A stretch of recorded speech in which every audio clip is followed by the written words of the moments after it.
Alright everyone, it's becoming slightly difficult to report on the Brexit situation because things keep changing, it seems. Every few hours there's like a new report with something said by some major UK political figure about the issue, contravening something in many cases that's already been said. Like now, I guess the thing is, like yesterday, they were saying Boris Johnson, I guess, Prime Minister of the UK, he's going full steam ahead into no deal Brexit. He says, fuck the deal. Fuck negotiations, fuck everyone. He's expelled a bunch of people from the party. He's called for an election, and he's saying he's not going to carry out the parliamentary mandate to actually make sure that there's a deal before Brexit happens. He's ignoring that, and I guess invoking some sort of British-style authority of his, and people are saying it's a coup. And then there were people talking about, and I don't know, because you're political system over there, odd as ours might be at sometimes, the UK's political system's got to be the weirdest in the fucking world. I don't know how you function as a country. Honestly, like, things appear to be so strangulated, it's amazing that any laws can actually be passed. I mean, how do you have so much bureaucracy and so many laws when your government can't even function, it seems, most of the time? I don't understand, but my understanding is that now your prime minister is at threat to be put into the brig, literally. Like, I guess the opposition leader, Jeremy Corbyn, Labour leader, some people want him to be, I guess, the leader of your country, which I think is insane. His people, their legal counsel has said that if Boris Johnson doesn't enact this parliamentary will or procedural, whatever it happens to be, that they can put him in prison, and then everyone's downplaying it. Like you put it forward as a suggestion, well, you might go to jail, Mr. Johnson, you're not above the law, but, that won't happen, like everything will be fine. I'm having a feeling it's not going to be fine. I'm looking at all of the Operation Fear sort of things, like the little infographic that shows job losses in the EU if the UK actually has a hard Brexit. It's like, it's catastrophic. It's millions and millions all across Europe. Like, you're talking about some little country. Yeah, I think it was like, for Germany, it was like 200,000, like 50,000 in the Netherlands, 30,000 in Belgium or something, and then like 500,000 in the UK. Yeah, that'd be pretty bad, although, you could always have staved this off if you actually had a deal. See, here's the problem. What's happened is Theresa May was always a Remainer. She was never in favor of leaving the EU anyway, so she was put in there specifically, deliberately. This was the deliberate goal, to engineer a shitty deal that Parliament in the UK could never accept because of political strangulation and because it's basically slavery. The Parliament's not going to vote for that. Even people on the left that would love the idea of being ashamed at leaving at all, they're not going to vote for it. So she stymies things, kicks the can down the road, makes all sorts of political chaos and economic screeching. Oh my God, the economy will collapse. We won't be able to exist if we're not a member of this particular confederation. If we're not part of a unified EU, somehow we stop existing as a major economy in a first world country, says Theresa May in one of her less sane moments. Boris Johnson's come along, and I think he's realized what would happen.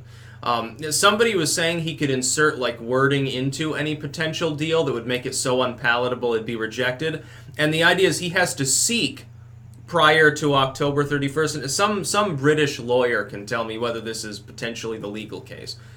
He's been commanded to seek a deal with the EU prior to October 31st. That is to hammer one out and it can be voted on by Parliament. But that doesn't say anything about its actual composition, so he could just do a throwaway deal he knows will get rejected and not go to prison or something. I don't know. I'm getting confused, honestly. I'm not exactly the most knowledgeable when it comes to Her Majesty's government because over here we, decided to have an enlightenment, and so we don't have monarchs anymore. Unless you count George Soros, apparently, It's a real big problem. We decided to make free market substitutes for your nobility over there. No, it's a funny thing to think about, very regrettable. I think that Brexit will probably still happen. Honestly, I think Boris Johnson, the way he's maneuvering and the callousness with which he's acting towards people who don't like the idea of sovereignty for the UK, shows me that he's pretty confident he can actually get it done. And he's not particularly worried. Like, I think your parliament's pretty much defanged anyway until a few weeks before the vote, right? Because Her Majesty has to give a speech on her government. Be funny if the Queen came out and said, shut the fuck up. Be funny if Parliament was dissolved. The Queen's just like, yeah, fuck off. I'm taking back my government. You know, who's going to stop me? What are you going to do, kill the Queen and end all that sweet tourism cash?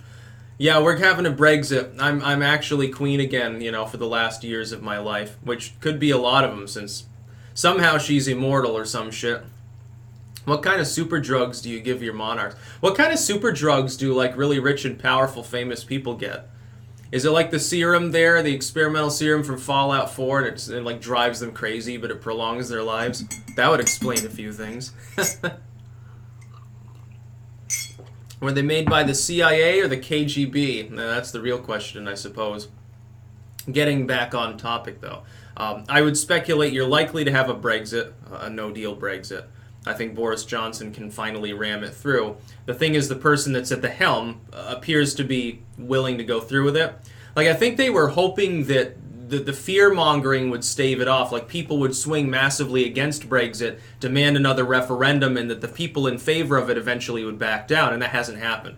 I think that was another part of their operative goal. And if there is no Brexit, let's say that they do get their extension or whatever, and this is all just Boris Johnson bluffing or whatever. I mean, the idea of him expelling dozens of people from his party, losing a bunch of cabinet members, losing his majority, just as a bluff, I think is a stretch. That's why I think he's actually crazy enough to go through with it.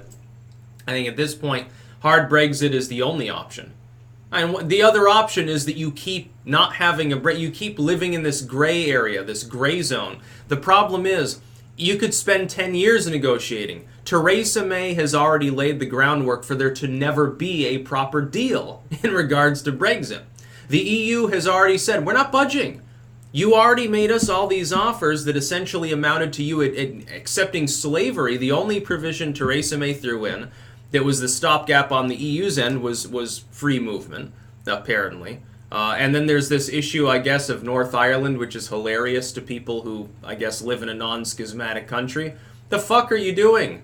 Give Ireland back to the Irish if they want independence so badly. Let the people of North Ireland do whatever the hell they want. Who fucking gives a shit? Take back your sovereignty. It's as simple as that. The problem is, people overthink it. They think in terms of bureaucracy and legalism and pieces of paper and stuff. Are you not capable of defending your own goddamn island? Well, then be sovereign. That's all you have to do. Fuck them. Partner with the United States. Partner with Canada. Look to the Commonwealth countries. Strike a deal with whoever you want. If you leave the EU fairly quickly will say, well, shit, this is affecting our economies too. And all those Eastern European nations will be like, hey, sign a fucking deal. And then you can get down to the brass tacks and hammer one out that's actually mutually beneficial and makes sense in the modern century. Using a bunch of antiquated 20th century deal-making to govern a modern federation of states doesn't make a whole lot of sense now anyway, does it? That's about all. Peace out.